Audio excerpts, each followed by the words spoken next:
प्रणाम मित्रों, मैं रंजना ओझा अपनी बेटी के साथ आप लोग के सामने प्रस्तुत करने जा रही हूँ।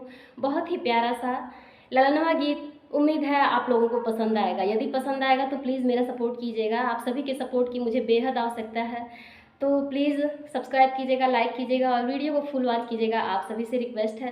चलिए शुरू करते हैं अत्यंत प्यारा सा ललनवा गीत। अब ही बार दिन के हो, अब ही बार दिन के भइल मोर ललनवा की घर में झगड़ा मची गइल हो। अब ही बार दिन के हो, अब ही बार दिन के भइल मोर ललनवा की घर में झगड़ा मची गइल हो। एही घर ही में हो, एही घर ही में सासू झगड़ाई तिनकी झगड़ा मचाई दिहली हो। एही घर ही में हो, एही घर ही में सासू झगड़ाई तिनकी झगड़ा मचाई दिहली हो।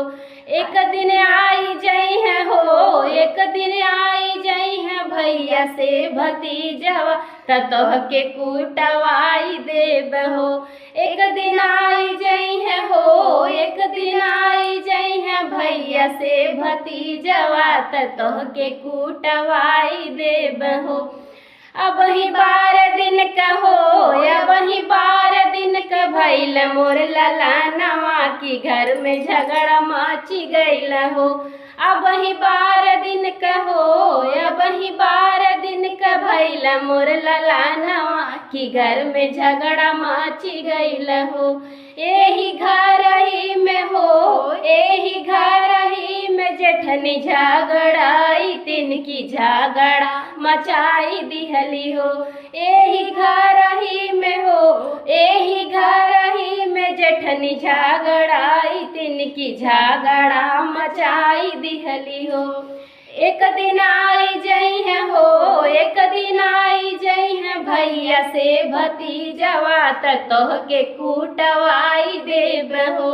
एक दिन आई जई है हो, एक दिन आई जई है भैया से भतीजवा ततोह के कुटवाई देब हो। अब ही बार दिन का हो, अब ही बार दिन का भइल मोर ललनवा त घर में झगड़ा मची गइल हो। अब ही बार दिन का हो, अब ही बार दिन का भइल मोर ललनवा की घर में झगड़ा मची गइल हो। एही घर ही में हो, एही घर ही में ननदी झगड़ाई तिनकी झगड़ा मचाई दिहली हो।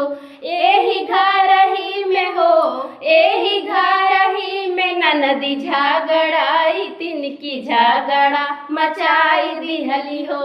एक दिन आई जई है हो, एक दिन आई जई है भैया से भतीजवा ततोह के कुटवाई देब हो। एक दिन आई जई है हो, एक दिन आई जई है भैया से भतीजवा ततोह के कुटवाई देब हो। अब ही बार दिन का हो, अब ही बार दिन का भइल मोर ललनवा की घर में झगड़ा मची गइल हो। अब ही बार दिन का हो, अब ही बार दिन का भइल मोर ललनवा त घर में झगड़ा मची गइल हो।